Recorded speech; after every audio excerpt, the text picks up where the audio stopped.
نے وہ اخلاص قبول کیا اور آج ہمیں امید کی کرن مولانا سعد کاندھلوی صاحب کی شکل میں نظر آ رہی ہے. انشاءاللہ سعد کاندھلوی صاحب اس جماعت کو جس اگر پہ لے کے چل رہے ہیں اس میں مزید امپرومنٹ کریں تو تبلیغی جماعت ایک سونا ہے مسلمانوں کے پاس. روحانی طور پر کام تو بہت اچھا کر رہی تھی, صرف سلیبس سے ہمیں اختلاف تھا.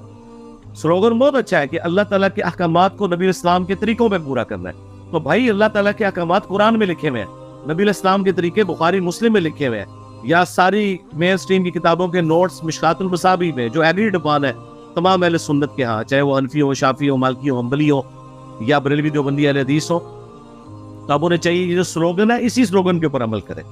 تو میں ہر جگہ ان کو سپورٹ کرنے کے لیے تیار ہوں, اور میں کرتا بھی ہوں اللہ کے فضل سے. اہل حدیثوں نے جب تبلیغی جماعت پہ حملہ کیا اور میں نے ایک طریقے سے تبلیغی جماعت کا چلہ لگانا, میری ویڈیو ریکارڈ ہے, میں نے مکمل طور پر دفاع کیا ہے باوجود اس کے کہ مجھے سلیبس سے اختلاف تھا. لیکن اب تو وہ اختلاف بھی الحمدللہ مولانا سعد کاندھلوی صاحب حافظہ اللہ تعالیٰ کی برکت سے دور ہو گیا. اللہ تعالیٰ انہیں جزائے خیر دے, میری دعائیں ان کے ساتھ ہیں. اب ان سے بھی ریکویسٹ کریں گے کہ وہی ہمت کریں, مزید قرآن و سنت کے قریب آئیں, قرآن کی درس شروع کریں.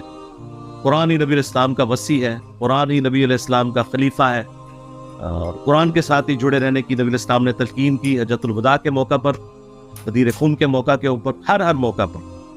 تو انشاءاللہ تعالیٰ امید ہے سعد کاندھلوی صاحب تک جب یہ ویڈیو پہنچے گی اور میری وہ گزارشات کے اوپر عمل کریں گے اور اپنی جماعت کو اپنی زندگی میں اس ڈگر کے اوپر چلا دیں کہ نبی علیہ السلام جب بھی کوئی جمعے کی تقریر کرتے, صحیح مسلم میں 2005 نمبر حدیث ہے, کہتے اما بعد فإن خیر الحدیث کتاب اللہ وخیر الہدی ہدی محمد صلی اللہ علیہ وآلہ وسلم.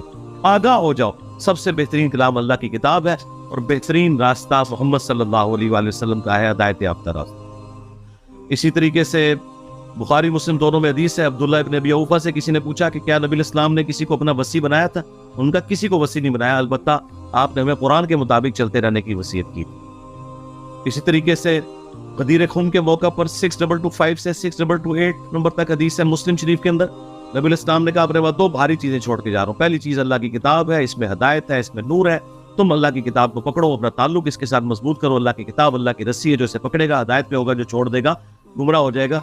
اور دوسری بھاری چیز میرے اہل بیت ہے, میں اپنے اہل بیت کے معاملے میں تمہیں اللہ کا خوف دلاتا ہوں. 3 دفعہ فرمایا, یعنی میرے بعد ان کے ساتھ اس نے سلوک کرنا. لیکن امت بالکل الٹ چلی, نہ قرآن کو پکڑا نہ اہل بیت کو زندہ چھوڑا. پھر جو حجۃ الوداع کی حدیث ہے المستدرک الحاکم میں نبی الاسلام نے فرمایا اپنے بعد 2 چیزیں چھوڑ کے جاؤ, انہیں مضبوطی سے پکڑ لو گے, کبھی گمراہ نہیں ہوگے, کتاب اللہ اور اس کے نبی کی سنت صلی اللہ علیہ وآلہ